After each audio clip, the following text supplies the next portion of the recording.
ಕರ್ನಾಟಕ ನೀರಾವರಿ ನಿಗಮದ ವ್ಯಾಪ್ತಿಯಲ್ಲಿ ಬರುವ ಎಲ್ಲ ವಿಧಾನಸಭೆ ಮತ್ತು ವಿಧಾನ ಪರಿಷತ್ ಸದಸ್ಯರ ಜೊತೆ ಜಲಸಂಪನ್ಮೂಲ ಸಚಿವ ಡಿಸಿಎಂ ಡಿಕೆ ಶಿವಕುಮಾರ್ ವಿಧಾನಸೌಧದಲ್ಲಿ ಬುಧವಾರ ಪರಿಶೀಲನಾ ಸಭೆ ನಡೆಸಿದರು. ಸಚಿವರಾದ ಎಚ್.ಕೆ. ಪಾಟೀಲ್, ಆರ್.ಬಿ. ತಿಮ್ಮಾಪುರ, ಡಾ. ಶರಣಪ್ರಕಾಶ ಪಾಟೀಲ, ಮುನಿಯಪ್ಪ, ಶಿವರಾಜ್ ತಂಗಡಗಿ, ಮಧು ಬಂಗಾರಪ್ಪ, ಎಸ್.ಎಸ್. ಮಲ್ಲಿಕಾರ್ಜುನ್, ಲಕ್ಷ್ಮೀ ಹೆಬ್ಬಾಳ್ಕರ್, ಬೋಸರಾಜ್, ಬಿಜೆಪಿ ಮುಖಂಡ ವಿಜಯೇಂದ್ರ ಸೇರಿದಂತೆ ಶಾಸಕರು, ವಿಧಾನ ಪರಿಷತ್ ಸದಸ್ಯರು ಭಾಗವಹಿಸಿದರು.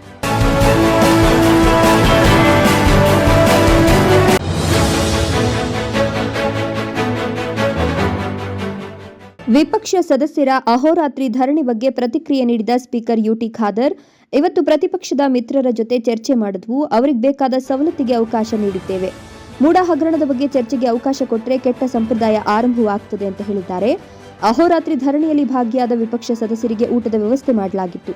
ಊಟದ ಬಳಿಕ ಶಾಸಕರೆಲ್ಲ ಆಯಕಟ್ಟಿನ ಜಾಗ ನೋಡಿಕೊಂಡು ಬೆಡ್ ಹಾಸಿ ನಿದ್ದೆಗೆ ಜಾರಿದ್ರು.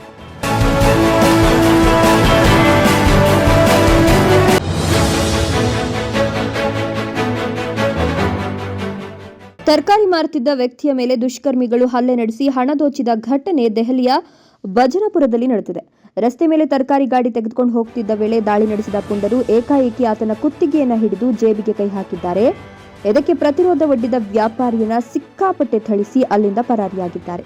ಈ ಘಟನೆ ಅಲ್ಲಿಯ ಸಿಸಿಟಿವಿಯಲ್ಲಿ ದಾಖಲಾಗಿದ್ದು ವೈರಲ್ ಆಗಿದೆ. ಸದ್ಯ ಪೊಲೀಸರು ಈ ಕುರಿತು ಪರಿಶೀಲನೆ ನಡೆಸುತ್ತಿದ್ದಾರೆ.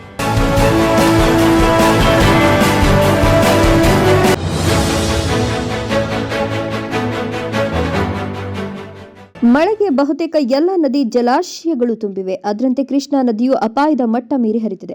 ಆದರೂ ಕೃಷ್ಣಾ ನದಿಯಲ್ಲಿ ಜನರು ಹುಚ್ಚಾಟ ಪ್ರದರ್ಶನ ಮಾಡುತ್ತಿದ್ದು, ನದಿಯ ದಂಡೆಯಲ್ಲಿ ಕುಳಿತು ಜನರು ಮೀನು ಹಿಡಿಯಲು ಹೋಗಿ ದುಸ್ಸಾಹಸ ಮೆರೆದಿದ್ದಾರೆ. ಈ ಹಿನ್ನೆಲೆ ಕೂಡಲೇ ಭದ್ರತಾ ಸಿಬ್ಬಂದಿ ನಿಯೋಜಿಸುವಂತೆ ಸ್ಥಳೀಯರು ಜಿಲ್ಲಾಡಳಿತಕ್ಕೆ ಒತ್ತಾಯ ಮಾಡುತ್ತಿದ್ದಾರೆ.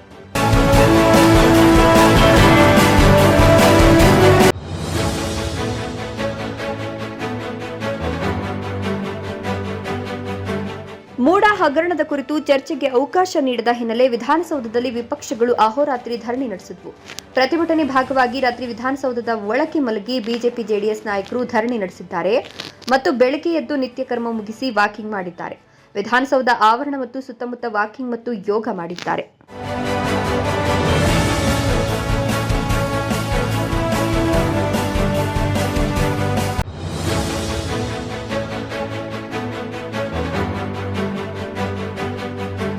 ಉತ್ತರ ಪ್ರದೇಶದ ಬಿಜೆರ್ನಲ್ಲಿ ಬಿಜೆಪಿ ನಗರ ನಿಗಮದ ಅಧ್ಯಕ್ಷ ಡಾ. ಬೀರ್ಬಲ್ ಸಿಂಗ್ ಅವರ ಪುತ್ರ ಅಭಿನವ್ ಸಿಂಗ್ 70 ವರ್ಷದ ನಿವೃತ್ತ ಬ್ಯಾಂಕ್ ಮ್ಯಾನೇಜರ್ ಮತ್ತು ಅವರ ಪತ್ನಿಯ ಮೇಲೆ ಹಲ್ಲೆ ನಡೆಸಿದ್ದಾನೆ. ಈ ವಿಡಿಯೋದಲ್ಲಿ ಅಭಿನವ್ ವೃದ್ಧ ದಂಪತಿ ವಿರುದ್ಧ ಮನಬಂದಂತೆ ವರ್ತಿಸಿದ್ದಾನೆ. ಈ ಘಟನೆಯ ವಿಡಿಯೋ ಸಾಮಾಜಿಕ ಜಾಲತಾಣದಲ್ಲಿ ವೈರಲ್ ಆಗಿದೆ. ಘಟನೆ ಕುರಿತು ಪ್ರಕರಣ ದಾಖಲಿಸಿಕೊಂಡು ತನಿಖೆ ನಡೆಸುತ್ತಿದ್ದೇವೆ ಅಂತ ಪೊಲೀಸರು ತಿಳಿಸಿದ್ದಾರೆ. ಈ ವಿಡಿಯೋ ನೋಡಿದ ನೆಟ್ಟಿಗರು ಟೀಕೆ ಮಾಡುತ್ತಿದ್ದಾರೆ.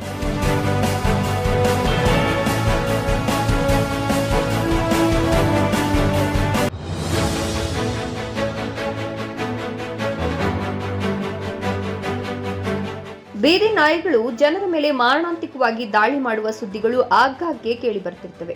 ಇದೀಗ ಅಂತಹದ್ದೇ ಘಟನೆಯೊಂದು ನಡೆದಿದ್ದು, ರಾತ್ರಿ ಹೊತ್ತಿನಲ್ಲಿ ಬಂದಂತಹ ಸುಮಾರು 4ರಿಂದ 5 ಬೀದಿ ನಾಯಿಗಳು ತಾಯಿಯ ಮುಂದೆಯೇ ಕುರಿಮರಿಯನ್ನ ದರದರನೆ ಎಳೆದೊಯ್ದು ಕೊಂದು ತಿಂದಿವೆ. ಬೀದಿ ನಾಯಿಗಳ ಈ ಡೆಡ್ಲಿ ಅಟ್ಯಾಕ್ ದೃಶ್ಯ ಅಲ್ಲಿದ್ದ ಸಿಸಿಟಿವಿ ಕ್ಯಾಮೆರಾದಲ್ಲಿ ಸೆರೆಯಾಗಿದೆ.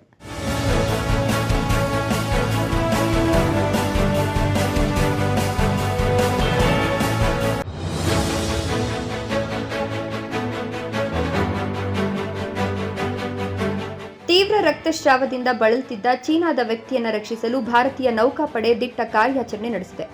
ಮಂಗಳವಾರ ಮಧ್ಯರಾತ್ರಿ ವೇಳೆ ಮುಂಬೈನಿಂದ 200 ನಾಟಿಕಲ್ ಮೈಲಿಗಳಷ್ಟು ಪ್ರಯಾಣಿಸುತ್ತಿದ್ದ ಚೀನಾದ ಸರಕು ಹಡಗಿನ ಸಿಬ್ಬಂದಿ ತಮ್ಮ ಸಿಬ್ಬಂದಿಯೊಬ್ಬರು ಗಾಯಗೊಂಡಿದ್ದಾರೆ ಅಂತ ಮುಂಬೈನ ಸಮುದ್ರದ ಸಮನ್ವಯ ಕೇಂದ್ರಕ್ಕೆ ತುರ್ತು ಸಂದೇಶವನ್ನು ಕಳಿಸಿದ್ದಾರೆ.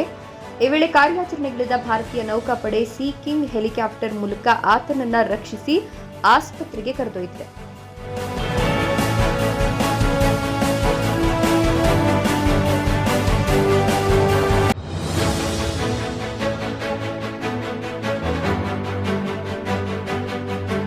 ಕೆಲವು ಪ್ರಾಣಿಗಳು ಮನುಷ್ಯರನ್ನ ಬಹಳ ಪ್ರೀತಿಸುತ್ತವೆ ಮತ್ತು ನಂಬುತ್ತವೆ. ಆಹಾರ ನೀಡುವ ಮತ್ತು ತಮ್ಮನ್ನ ರಕ್ಷಿಸುವ ಜನರಿಗೆ ತನ್ನದೇ ರೀತಿಯಲ್ಲಿ ಕೃತಜ್ಞತೆಯನ್ನು ಸಲ್ಲಿಸುತ್ತವೆ.